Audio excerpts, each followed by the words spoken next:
Hello, hello, hello. Hey, welcome.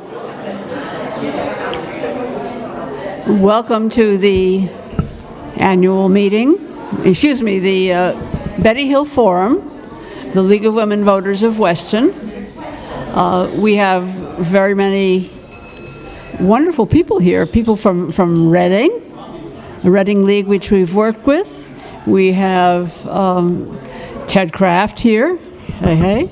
And we have, let's see, we have our library director here, and lots of other, the Historical Society Department, yes. All right, and I guess, of course, we have a member of the Board of Finance here just to make sure we do everything just right. Yeah, okay, so. I'm Margaret Wurtenberg. I'm the acting convener of the League of Women Voters of Weston, and I welcome you to the delicious luncheon that you're going to be having. We also have the State League here. The State League, yes, the State League. Lisa Del Sesto, who does everything for us, and we won't go into that because the food is coming. But anyway, it's going to be really a great afternoon, so have a good time. Thank you. Hi, everybody. I hope you've had a great lunch. Thank you, Susan Moran, for organizing all this. My name is Carol Baldwin, and I'm on the steering committee of the Weston League of Women Voters. Very proud to be part of this organization that's nonpartisan. We meet monthly and talk about things that we can do within our community to increase civic engagement, education about our candidates. We're Republicans and Democrats and independents, and we work together very well, I'd say, right? And just to do a little plug for some upcoming things, we're going to have Politics and Pie, which is becoming an annual event. It's going to be June 21st on the Weston Library lawn. It's going to have CeCe Marr and Ann Hughes, our state legislators, talking about what happened in the session that just ended midnight last night? Wednesday night. So, and it's really, that forum is for folks to just come and ask questions. So come with your questions to them. June 21st, which is a Saturday from 11 to 12. And in the fall, we'll have some candidate debates. And anyway, I'm so glad you guys are all here. I think, obviously, journalism is so important as part of our democracy. And this last fall, a new member of our steering committee, Pat Sanders-Weiss, suggested an idea that we go to the high schools and talk to the high school students about voting, because a lot of them were going to become voters that year. And it was great. The school welcomed us, and we actually had a whole I don't know, it's 45 minutes, a whole class time with several different classes, and I participated in some of them. And one of the questions we asked them was, where do you get your news? And I remember in my session, one said, well, my parents still get the New York Times delivered. I was like, wow. But everybody else, and I know Bonnie Scarborough was part of those, I think everybody else said they got it online. Of the kids. So it's really changed in our lifetime. So I'm very happy to introduce our speaker today, Beth Hamilton, who went to UConn. She lives in Old Lyme right now, and her parents live in New Milford. I hope I have this right. And she worked, starting in college, in journalism. And she then worked for the Hartford Courant, and she'll tell you more about that experience, but that was when newspapers ruled. and things have changed. She's now the executive editor of the Connecticut Mirror, which is an online newspaper that serves our community. And she has 4 kids, and her husband works advocating for the state nursing homes as a lobbyist. And so I think it's just a great time to talk about the importance of local news, and then local news,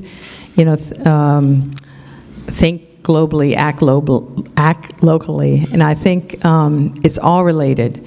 So I think without further ado, I'll introduce Beth Hamilton. Thank you so much for being our speaker today.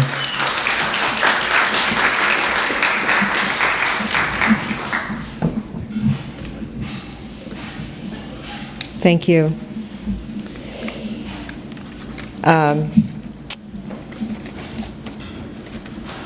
I want to first thank the League of Women Voters for inviting me here today to speak about something that is very important to me. The importance of journalism, the trajectory of local news over the last 30 years, and the role that the Connecticut Mirror plays in all of this. So I'll start by telling you a little bit about myself, because it's germane to the trajectory of local news in this state and in this nation. I went to high school in Connecticut. We moved here when I was in 9th grade, and I went to UConn.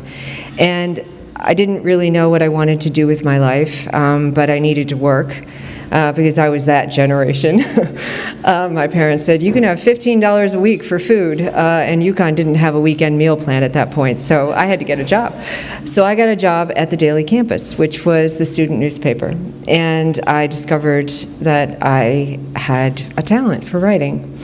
And that led me to my career, and when I graduated from college, I went home without a plan and got a job at a chain of weekly newspapers in Litchfield County.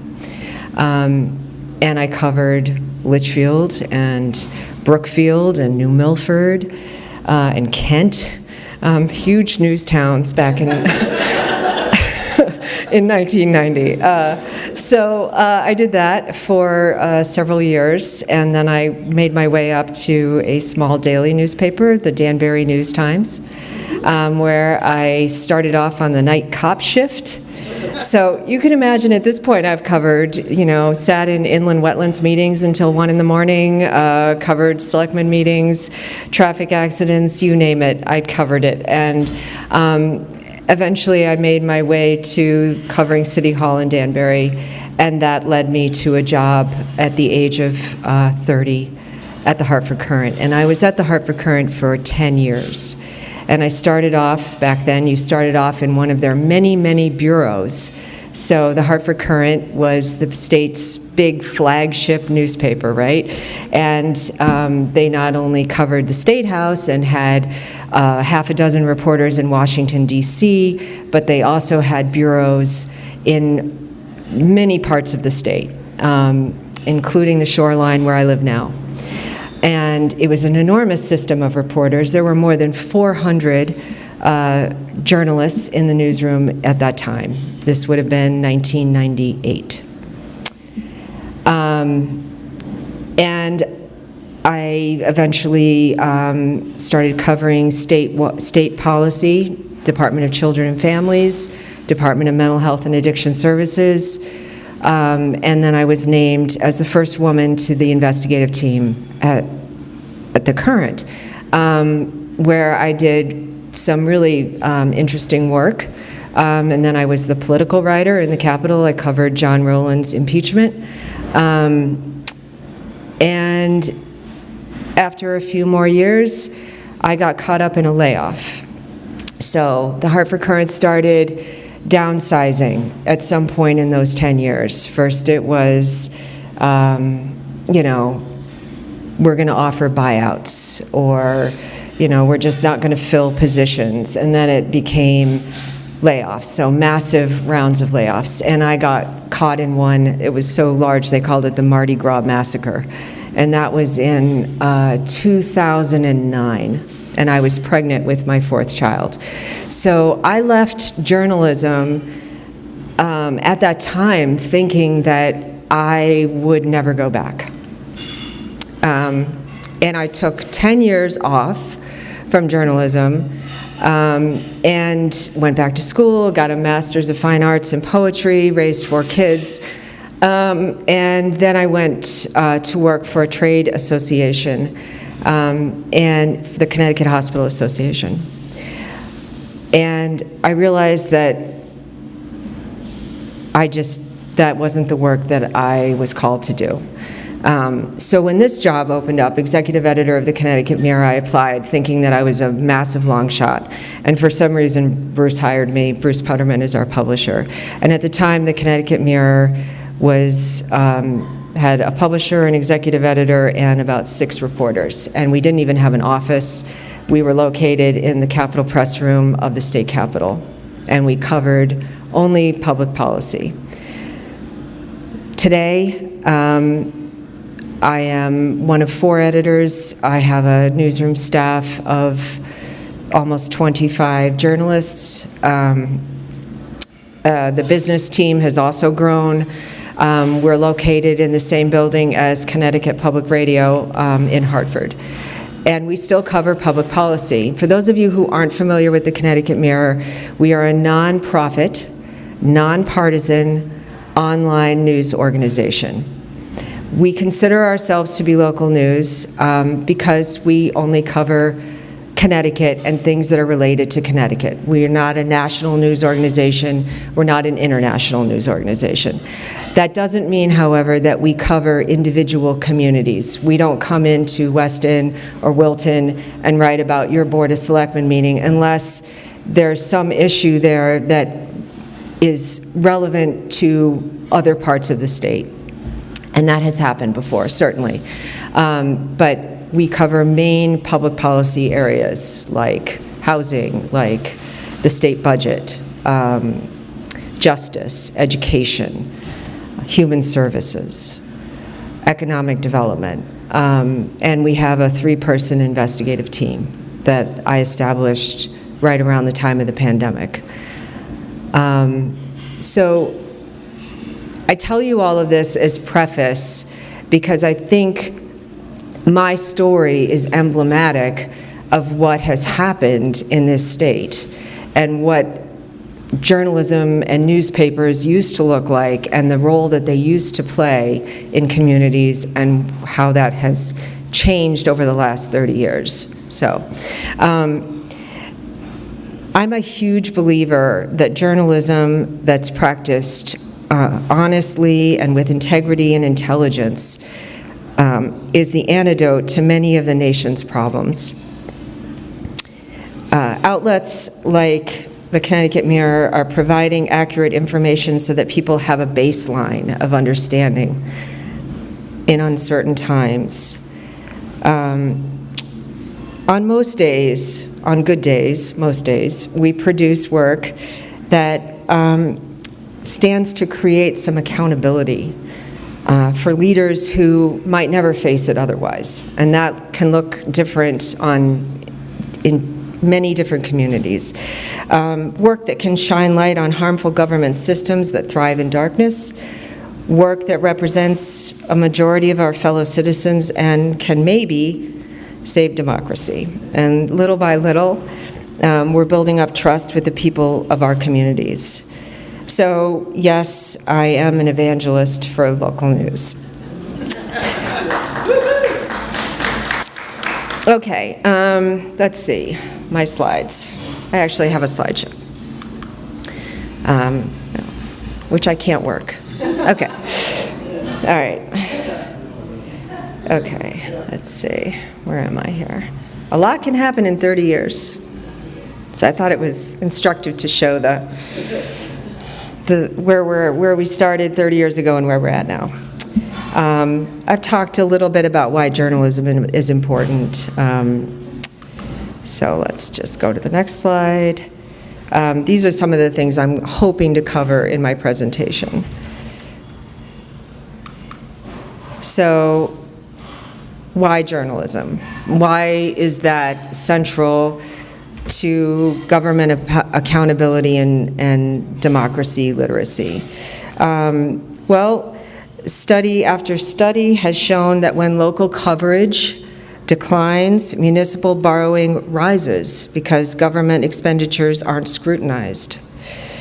Participation in elections decreases, and political polarization increases. Accountability in policing, education, and public health is also harder to achieve. Or, put conversely, when local coverage is robust or even adequate, more people participate in elections and on a community level feel less polarized. A study out of Pennsylvania State University found that people who consume local news are more likely to vote in local elections. That study examined the habits of people who consume local and national media on both traditional and digital platforms and found both types of news consumption are positive predictors of voting at both levels. Let's see, where am I here? Trying to follow. So there's a direct correlation here. As journalism declines, corruption, misinformation, polarization, and cost of government increases. And at the same time, civic engagement, a sense of community. Maybe you've all noticed this in your own communities, decreases. You see more fighting on Facebook.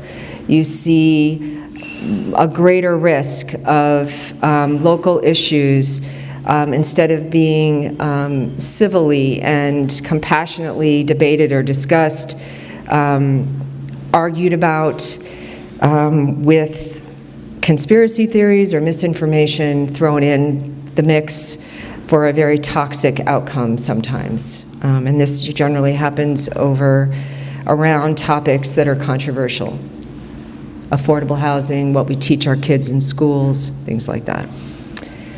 So we become less able to solve the problems in our community.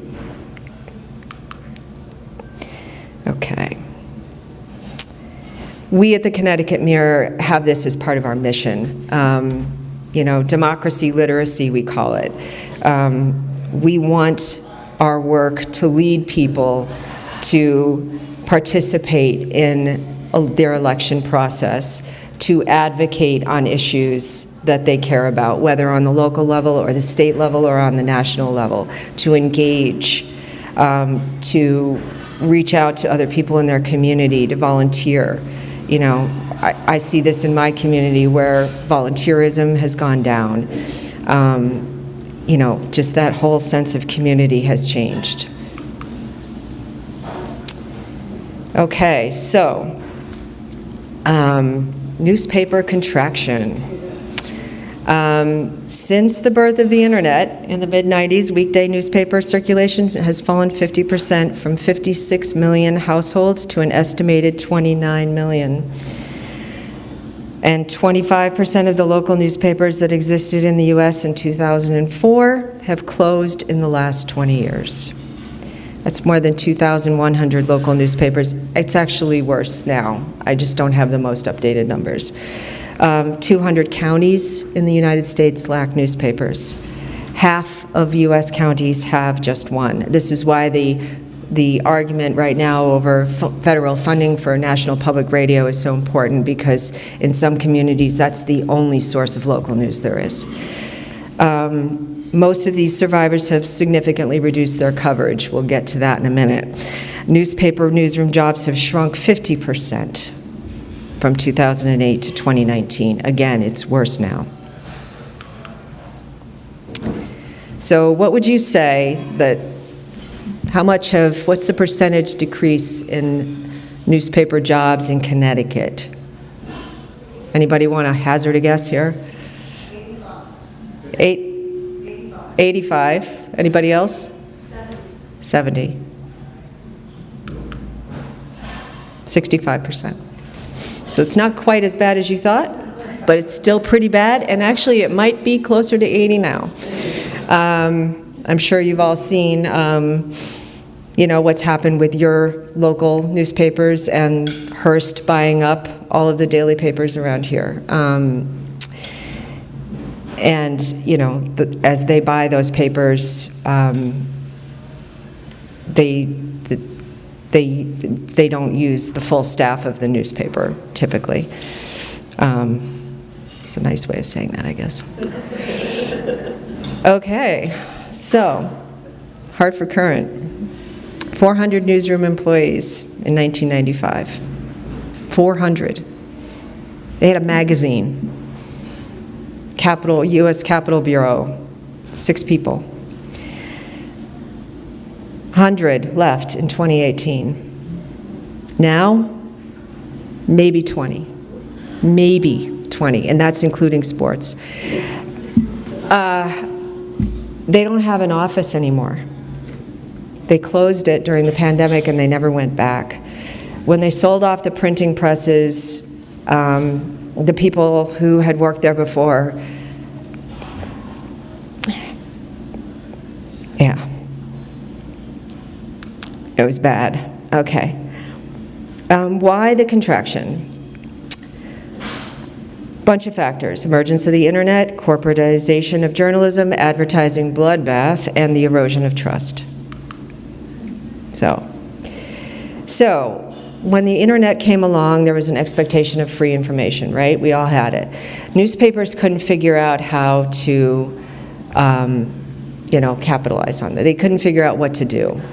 And they just, for years, just kind of like dilly-dallied and let everybody read everything for free. And meanwhile, subscription rates started falling, and the more they fell, and the less advertising they had, the more they cut the staff and the amount of news that they were actually giving readers and customers, and the worse it got. It was like a big circular, horrible thing that played out, and I watched it happen in real time. It was pretty bad. So of course, customers are not going to remain loyal to you if the newspaper that now used to look like this on Sunday morning looks like this, and they can't find any information in it about their town or their community. Why would you pay for that?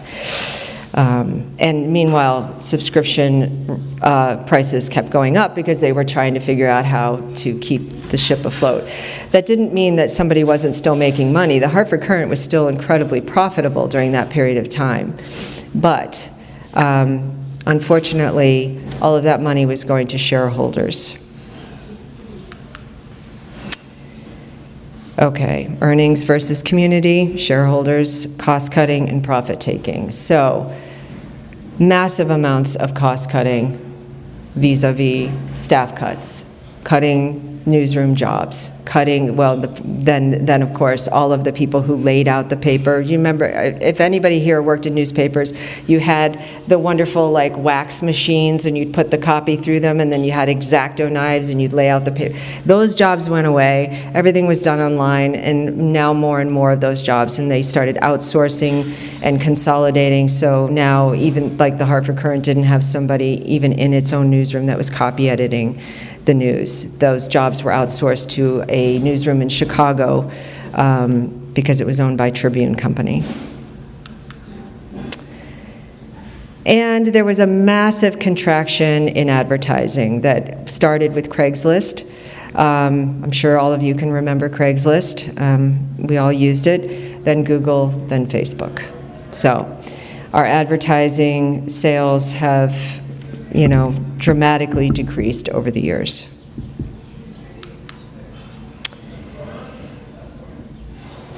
Then there's the erosion of trust. And this is a complicated topic. So there's good reasons, right, for people not to trust some journalists and some news outlets. It can get very confusing to understand who the real journalists are and who they aren't. I think there's been a lot of misinformation about journalists. I mean, we're a nonpartisan, and this is a nonpartisan organization, but it has not helped that the President of the United States labeled journalists the enemy of the people. That did not help us or our profession or our ability to reach readers with accurate information if somebody's calling you the enemy of the people. Journalists have also made mistakes. News outlets have also made mistakes. I, for one, don't watch any cable TV news at all, ever, unless I absolutely have to. I find it one-sided, partisan, and not an accurate reflection of what's going on.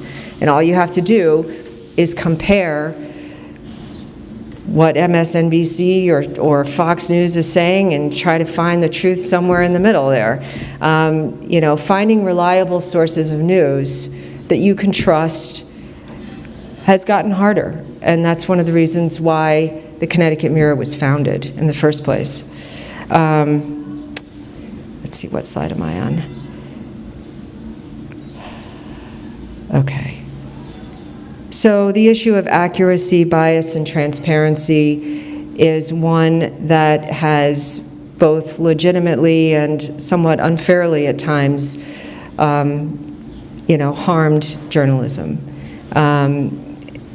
We strive at the Connecticut Mirror to be transparent about how we do our reporting. I know a lot of other nonprofit news organizations do the same. We say where we get our money from, who our donors are, who our major funders are. It's all on our website. Everything is there. Accuracy and bias charges are not all that frequent against my journalists, but they do happen. When we make mistakes, we correct them. We're transparent about the mistakes that we've made. Like I have a policy. We say in the correction what exactly we did wrong, what was wrong in the story, and then what is the correct information at the bottom, you know, and we put an editor's note at the top, correcting the story. Not everybody does that. Some news organizations have even gone so far as to putting all of their corrections on one page so that readers can look at how many times they've messed up. That's fun. But I think it might actually be helpful, and we've considered it. The accusations of bias are tricky, right? Because journalists are human beings. We didn't come out of the womb with no opinions of our own and no feelings about what's going on in the world around us or in our communities, or about public policy in general. We have opinions. But our job is to report what is happening and to try to be fair and truthful about who is saying what and why. And our stories attempt to provide context about some pretty complex stuff that is debated very vigorously, both on the local level and in the State House, such as housing and education. So, some of these slides look at the erosion of trust in journalism. So you can see here that Pew did a study that looked at the erosion of trust in information from national news organizations. So they broke it down by political affiliation. And you can see that even among Democrats, it's gone down from 83% to 78% between 2016 and 2021.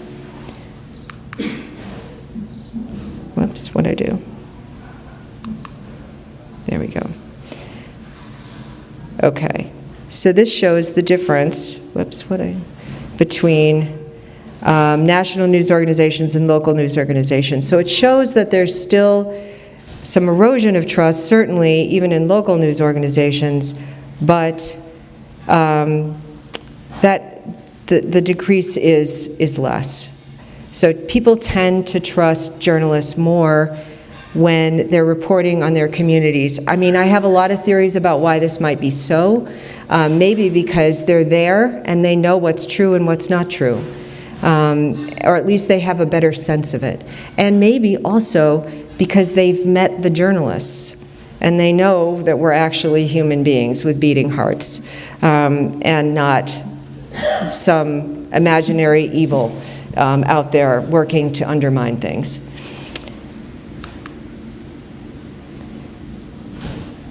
Okay. I'm not exactly sure what I wanted to say on this slide, so I'm skipping it. I get to do that because I have the clicker. Adding to the mix here is that people are getting their news from a lot of different places. Like, I have a 16-year-old son. Do you think he's ever once read the New York Times or picked up a newspaper? I taught English composition at Southern for a while, and I made my students every week read the Sunday op-ed page in the New York Times and write a précis, like a summary of it. And I learned after the first semester that I taught that I had to bring in an actual newspaper, show them what it was, hold it up, and be like, this is the front page, this is the editorial page, and this is the op-ed page because it's opposite the editorial, and their opinions. And I had to walk them through all of it because they did not know. They did not know. And this was 2014 to 2018. Yeah. So my son gets all of his news from YouTube Shorts and TikTok. So we have lots of spirited conversations in my house about what he thinks is factual and what is actually factual. This has not made it easy for journalism. This is kind of a big mess, right? And I'm sure you've seen this playing out in your own families and in your own communities. Okay, so just a little bit of a tutorial for those of you who don't know a lot about journalism or news. Aggregator sites are sites that take stories from other news organizations and they put them on their web pages, right? They just, and this has been happening forever, right? So the Hartford Courant would run Associated Press stories or New York Times stories. That's basically a form of aggregating. But now, when it's online, you can build a whole website around stories from all over, and God only knows what the province of them is and how accurate they are. Versus original reporting, which is what news organizations like we do. We have a reporter assigned to a beat. They develop sources. They sometimes even take classes on the subject matter. They do professional development every year in their area, and they spend a lot of time talking to people across a broad spectrum, advocates, policymakers, politicians, people who oppose the policy, et cetera, et cetera, et cetera. And that's what goes into original reporting. News is different from opinion. We do not, because we are a nonprofit, and nonpartisan. We do not have an institutional editorial voice. We are not endorsing anyone for president or governor on the pages of the Connecticut Mirror. We do, however, have a viewpoint section where people can submit their own written opinion pieces on topics that are kind of near or adjacent to the stuff that we cover. And we get a lot of submissions, and we generally have a policy of running most of what we get.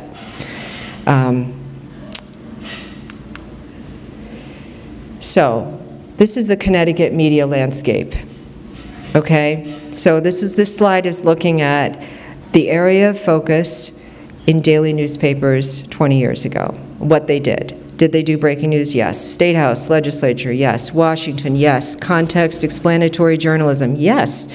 Hold government accountable? Yes. Investigative reporting? Yes. Most of them did this. Community news? Absolutely. Daily newspapers today. Breaking news? Yes. You're going to see the Jennifer Dulos case all over the pages of the daily newspaper. You're going to see every traffic accident, you name it, it's going to be there. They're going to do it all. State House, legislature? Kind of. So the legislative session ended on Wednesday at midnight. And as someone who worked in the Capitol press room as a reporter 20 years ago and also as an editor in the last 7 years, I can tell you that what has happened to journalism in Connecticut, you can see in that room. When I was a reporter at the News Times, for example, in my 20s, So this would have been the early 90s, mid-90s. I got sent up to cover the Roland Bill Curry election, if anybody can remember that. And I couldn't get into the building, but that's another story. But I spent some time up at the Capitol that year because I was a political reporter, and the room was packed. It's a huge room. If any of you ever get a chance to go to the Capitol and want to tour the Capitol press room, please call me. I'll take you. It's a riot. It's like an archaeological dig in there, I'm telling you. And if any of you are like really neat freak OCD kind of, like, it'll horrify you. But it used to be packed with journalists. The New York Times had 3 people. The AP had 3 or 4 people. Every daily newspaper in the state had 3 or 4 reporters there. Even the smaller ones had 1 person there year-round. Year-round. We don't even have a year-round legislature. Think about that for a second. It was packed with journalists.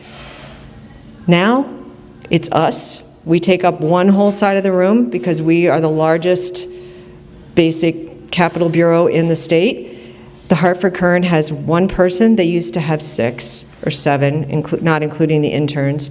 Hearst has 1 person because they bought all of the other newspapers who used to have their own Capitol Bureau reporter there. They got rid of them all and or either laid them off or reassigned them, and now Hearst has 1 person that feeds to all those newspapers. The AP no longer sends anybody. The New York Times hasn't had a desk there in a decade, I would say. So it's pretty grim. So we have Connecticut, actually, by national standards, has a pretty good, I mean, all things considered, options for local news. May not seem like it compared to what it was, but it's better than other places of the country. So what we have really is not, there are places in Connecticut that have like really no good local news at all, right? But what we're seeing more and more of is like kind of news gaps versus news desert. Local government, congressional delegation. Okay, for example, we have a Washington, D.C. reporter who is based in Washington, and she covers our congressional delegation. We are the only news organization in the state that still has a D.C. reporter. We're it. That's bad. I just want to say, folks, that's not good. And we share that reporter with Connecticut Public Radio. We are in the same building as they are, and so and it made it easier from a funding perspective to afford that role. Contextual explanatory journalism. This is what I think the Connecticut Mirror is probably best at. For any of you who have heard my budget reporter speak, Keith Faniff, he's like a budget savant or something. It's so weird. He knows more about the state budget than most people who work in state government, and his stories are exhaustively contextual and explanatory. But he does an amazing job, and his stories are very, very well read. So if you want to understand the state budget, come to the CT Mirror. And we also do in-depth investigative reporting. As a former investigative reporter, it was really a priority of mine when I started as editor that we form an investigative team, because it really wasn't happening anymore at any of the daily newspapers. Hearst has a couple of investigative reporters now. They've built that up, and the Current, I don't think, has any anymore. And then there's us. Okay.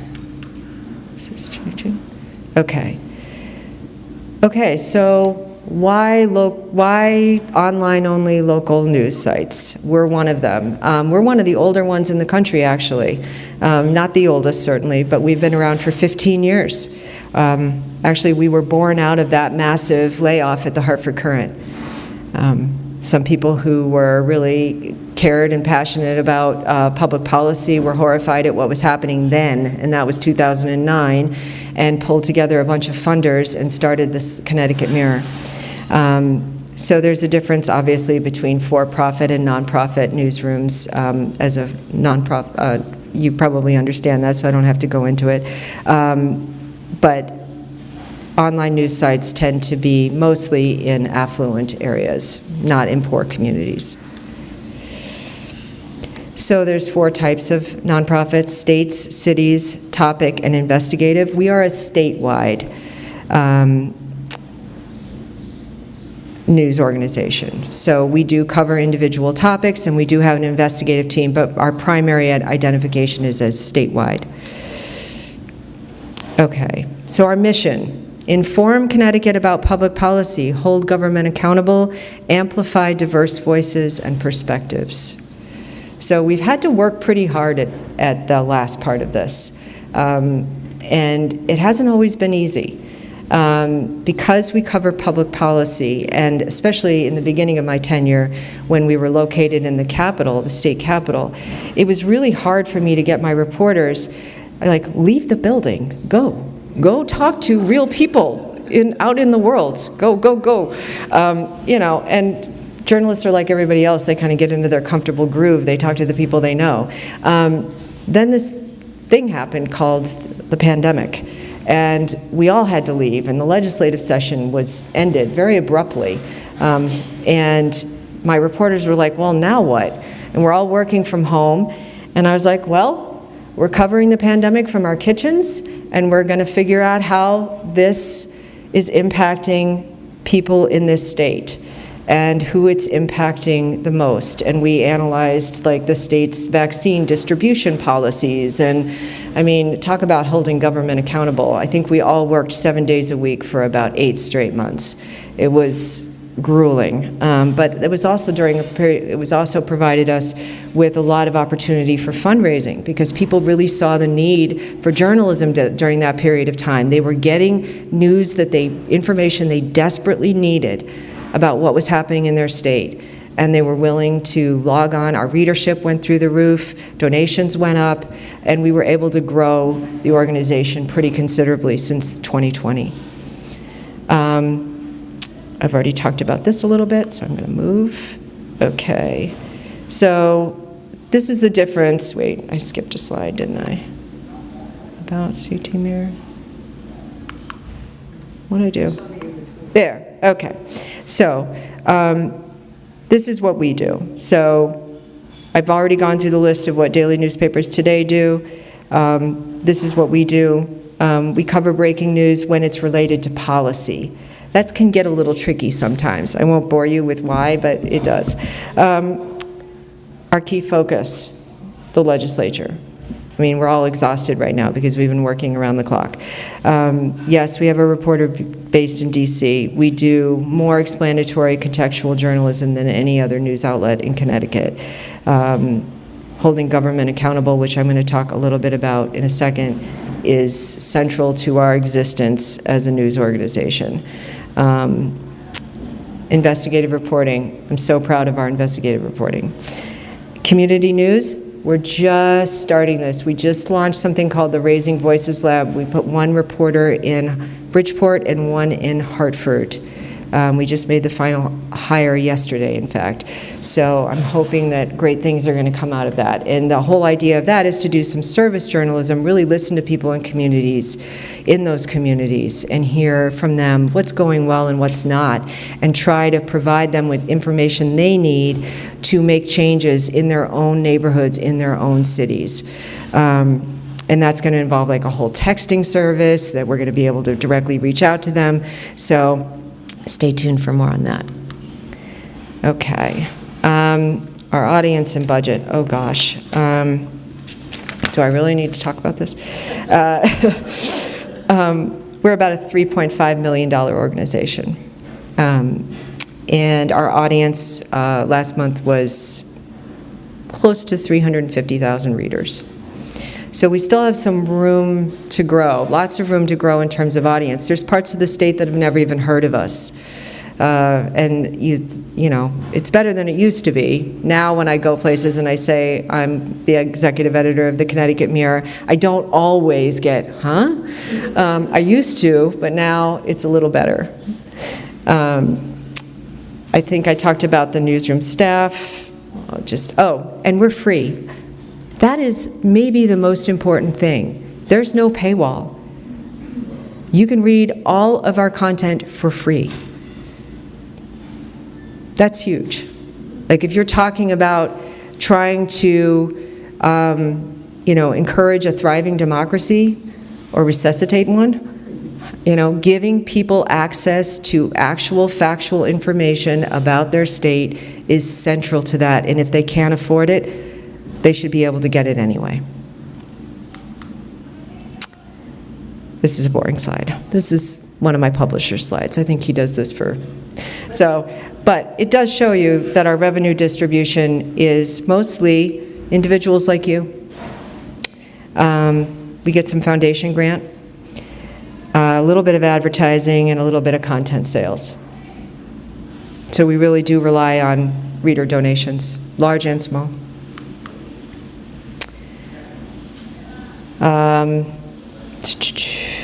We stay in our lane, we do. I talked about viewpoints. We have a community editorial board. That's pretty cool. And when we survey readers, 80% of them always say that they can't get the information that we provide anywhere else. That's always a feel-good moment every year for me. Okay, how do we measure success? I measure it as a journalist from impact. Used to be like, oh, are people talking about my story? How many people have read my story? We're more interested in something else now, which is anything happening as a result of the work we do? And if there is, what is that? That's really important to us because we cover public policy. So if you're doing investigative journalism, if you're doing accountability journalism, there should be some results. Even if it's just, they debated this for 12 hours on the floor of the House, and believe me, that's happened plenty of times. So I want to talk about something we did recently. We were accepted into the local reporting network with ProPublica. Show of hands, who here knows what ProPublica is? Most people, great. So they're a fabulous Pulitzer Prize-winning investigative nonprofit online-only news organization. They give their content away for free. And they select newsrooms from around the country every year to participate in something called the Local Reporting Network. And they have huge resources that they invest in this, including the great minds of their editors, their data reporters, their audience teams, and they selected us this year to be in their network. This is the second time we've done this. We did it for the first time in 2019, and actually that series was on affordable housing. This series was on predatory towing. So this probably isn't much of a problem in this community, but in other communities it really is. And if you're poor and you live in an apartment complex or in a city, it happens more often than you would think. And sometimes apartment complex owners, building owners will contract with towing companies to just come, cruise the parking lot and tow anybody who's parked in the wrong spot or whatever. And why is this a problem? They're not parked in the wrong spot. They're parked illegally, whatever. Well, it's a problem because oftentimes, they're not towed for the right reasons, number one. Number two, it tends to impact disproportionately poor people, people of color. And what happens after they're towed is even more problematic. So towing companies, their lots aren't open on the weekends. So if they tow you on a Friday, you have to wait until Monday or Tuesday to get your car, if you can get a ride to the lot. Then they won't take anything but cash. Well, by that time, you owe them $500 to $700 in fees because they stored your car. Then, when you try to get your stuff out of the car because you can't afford to pay it, they won't let you into the car. People have lost all kinds of stuff as a result of this. Some sentimental things, some really, really important things. Some as minuscule as the fishing pole that a father bought for his son. So, this has had clear impact. We published this story in January. ProPublica published it on their site. We published it on ours. We did a series of follow-up stories. The legislature, in what for it was rapid response, actually proposed legislation this year reforming the state's towing laws and passed it, and the governor's going to sign it. And that was since January. Yeah, and it got bipartisan support, I might add. So that's big. Yeah. What did I do? I'm on politics, right? Okay. So these are just some headlines.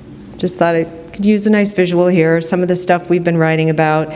Mark Pazniokis, our Capitol Bureau Chief and our top political writer, has been a political writer in this state for almost 40 years. He worked at the Hartford Courant with me. In fact, he got laid off on the same day I did, except he wasn't 8 months pregnant, so he was able to get a job. So he's been with the Mirror since its inception, and he breaks some major stories. He's the go-to political writer in the state. What did I get to? Politics. Wait, I skipped a slide. This is investigative. So we've done a ton of investigative work, both on the local level. We covered the Bridgeport absentee ballot scandal. That was a big one. We also covered the state government corruption scandal and broke news that Costa Diamantis, who was the deputy secretary of OPM, which is the state's budget agency, and was also the head of the school construction office, was on the take, apparently. He's been charged, rather, I should say, with that crime. And he was also involved, allegedly, with getting a Medicaid audit canceled. And that ended up being a huge story because this happened in 2020 during the pandemic. He got paid, I don't know, what was it, like $700,000 to use his influence to convince high-level state officials, including the commissioner of the Department of Social Services, to cancel the audit. She, of course, didn't know why he wanted the audit canceled, but she did, and she actually ended up retiring abruptly as we were about to post that story, which wasn't necessarily the outcome we were expecting, but that's the one we got. Diamantis has been charged with all of those crimes and is expected to go to trial in October. Our state budget coverage is, as I mentioned earlier, fairly exhaustive in its comprehensiveness. If you want to understand the state's fiscal guardrails and how important they are, and the political fight over whether or not they should be bent, broken, or impeded in any way, please come to our site because we will explain it to you in full detail. Okay. This is an interesting slide. So you're looking at a poster board that Republican lawmakers in the legislature put together about a month ago, where they were tying together all of the different bad things that have happened in the Lamont administration and tying them together with red string. We can give them a gold star for creativity here. Many of the stories on this board were our stories. But it speaks to something that I think is important to point out.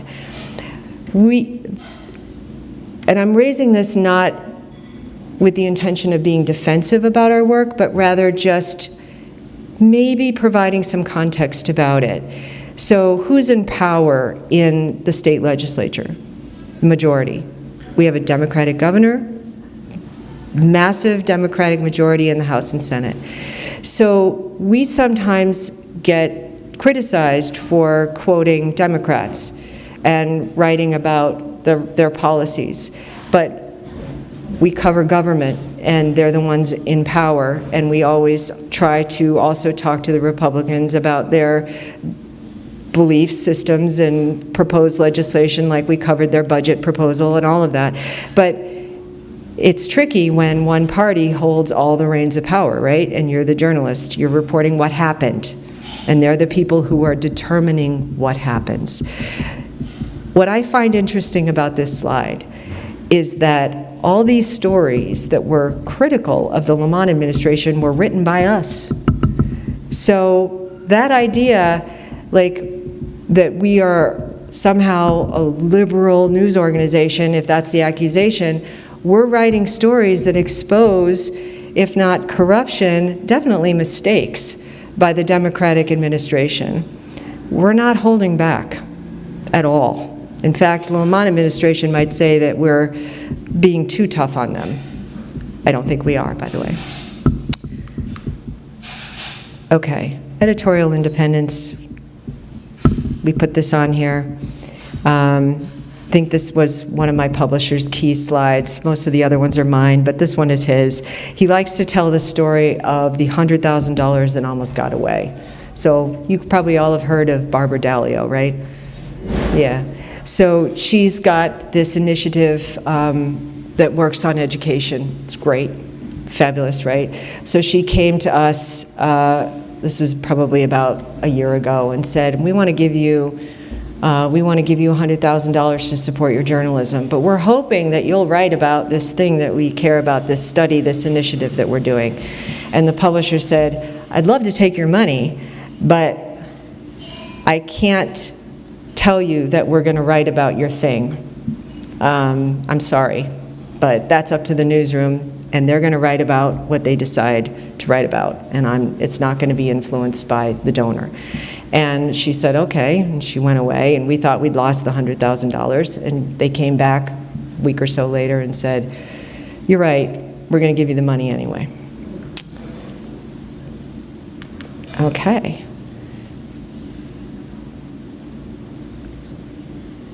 Journalism is critical to a thriving democracy. The market has failed journalism. Therefore, by definition, journalism is a public good. And it's up to all of us to support the public good. That's it. Thank you. I hope it wasn't too in the weeds. I'm happy to take some questions if you have them. Sure. Will you forgive me if I have to leave? Of course. I talked forever. Go. Thank you so much. You're welcome. Yes? You're talking about putting stuff in context. Yeah. One of the things that we're coping with in my town, which is not Weston, it's trouble, is affordable housing. Yeah. Our congressional, our state legislative delegation has informed the League of Women Voters that areas that have enough affordable housing actually have better housing values. That communication, if it exists, I haven't seen anywhere, and where do I find it? And is there somebody who can point me in the right direction? So it's a great question. Did everybody hear it? So the question is about putting the issue around home values, property values, into context around whether or not they go up if there's a good amount of affordable housing in the town. And I guess I would say that I don't know the answer to the question off the top of my head, but I can get it for you. Okay, so my housing reporter is leaving tomorrow morning for a much overdue vacation. She's been working around the clock, but if I'll take your name and your number and make sure that somebody gets back to you. Okay. If that turns out to be true, it's going to make a difference on whether that kind of policy is going to fly statewide. Right, yeah. I mean, I think I don't remember reading that specific point in any of our stories, and if that is true, that's a really powerful piece of information. Yes? So having started your journalism career in a capitalist for-profit vein and now working in an organization that's a nonprofit, do you find that the nonprofit model actually improves journalism, or do you think it doesn't matter one way or the other, or is it just the way the times are? I'm sorry, that I think the nonprofit model what journalism? Behooves it. Like it actually like enhances, makes it even more Sustainable? Yes. transparent, Yes. worthy. Yeah. I mean, newsrooms have always been a fun place to work, but, and if you've never worked in one, I highly encourage you all to just run out and get journalism jobs because they're an absolute hoot.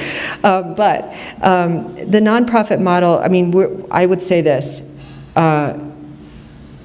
we're getting really high caliber reporter candidates coming to us because they are kind of refugees from the for-profit model, and they're looking for a safer place to do their life's work, right? And, you know, could it be threatened? Sure. Like what's happening right now with tariffs and, you know, cutbacks in federal funding to lots of nonprofit agencies and people in need. I mean, are we potentially going to see a massive decrease in the amount of personal giving or foundational giving to our organization that is going to financially threaten us? It could happen, for sure. And then what's our plan, right? Because we're not reliant on federal funding in any way or state funding. So I would say right now, it feels good. Come talk to me in 6 months. Yeah. Anybody else? Yes. You find that the challenge is the balance of journalism in its purest sense versus commentary, and the challenge of, you were mentioning the talking heads, and that's commentary. And journalism in its purest sense, what my son was business marketing and communications major. He took several classes on that very essence, really down to, and where you have to find the real essence of the story and the facts. And you have to go pages beyond pages and pages on the internet to find the actual source. And it seems to me that you're one of the few that has risen to the occasion to provide that to the wider audience.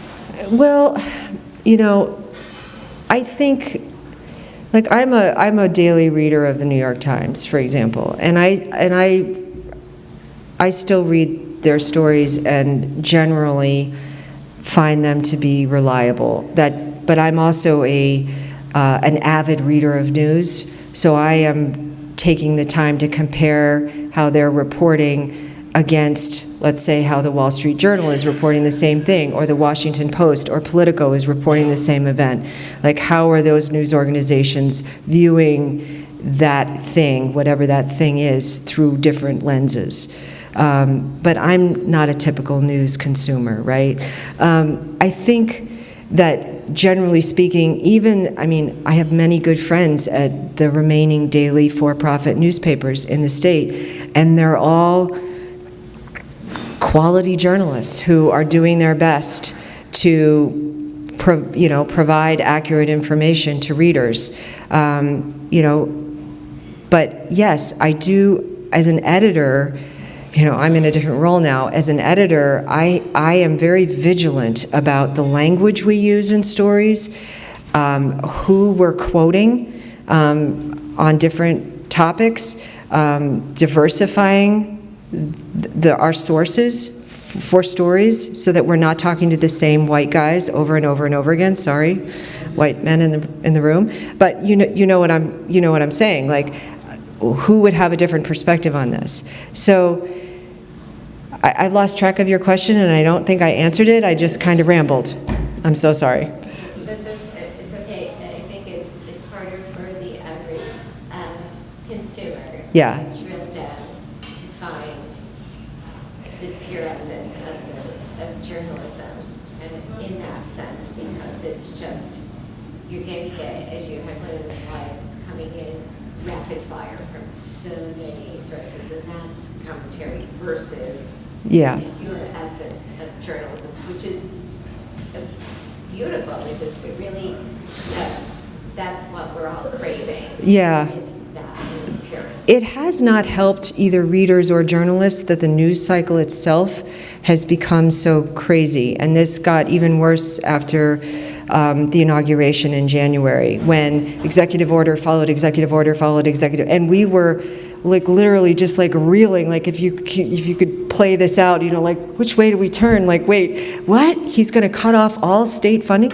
Like, we spent, the entire staff spent a whole day on that, and then a court ruled at like 9 o'clock that night that, oh no, actually he can't do that. So it's like, it can be very difficult, even for us who are used to sorting through this stuff, to figure out what's real, what's not real. How do we present this to readers in a way that makes sense so that they understand what is actually potentially going to happen here without scaring the bejesus out of everybody? Yeah. Yeah, Carol. I was sort of surprised this last election year when the Washington Post, I grew up in Washington, chose not to Endorse. endorse a candidate. And I was sort of interested to hear that you guys don't endorse a candidate. Well, we don't endorse a candidate because we're a nonprofit, and we'd lose our nonprofit status if we did. Yes, that's why we don't. The Washington Post. I felt badly for the journalists who worked there. I will say that. I think that that was a deeply disappointing decision for a newspaper that broke the Watergate scandal. Like, that's very sad. And I know many people who work at the Washington Post, and they were distressed. And now they've seen an exodus from their editorial page. Now, that's not the news side, and the reporters I've spoken to tell me that they're not interfering in coverage. So let's hope that continues, because there is a big difference between the news side and the editorial side. Anybody else? Well, thank you. Oh, yeah? You know, I came in touch with you in the Connecticut near maybe 10, 12 years ago when we first started. I was with the Norwalk Community College. The state had the idea, let's merge all the community colleges into a community. Yeah. They did it. But you guys did some great reporting on it. And you helped us out a lot. Our morale went in the tank. I'm sure. Because of that merger. And it's proven to be a bad move. Absolutely. Yeah. Enrollment has gone down, and we've lost the community. Talk about community news. Community colleges, big buildings. Yeah. And it's, you know, we have a very diverse population. 50 languages are spoken in our community college. Yeah. It's a pathway to acceptance for readers. Absolutely. And we've done a lot of coverage. Oh, thank you. Thank you. Appreciate that. I think that's it. Well, I think Margaret was supposed to do the thank you, everyone for thank you, Beth. Thank you all for coming. Thank you all for coming. Thank you, Beth. I really, it was a little discouraging, but uplifting that you guys have done stories that have changed people's lives. So thank you for that. And thank you all for coming. And please come to our Politics and Pot on June 21st, and join the league if you're not a league member. And thank you, Aspetuck. Thank you, everybody. Thank you.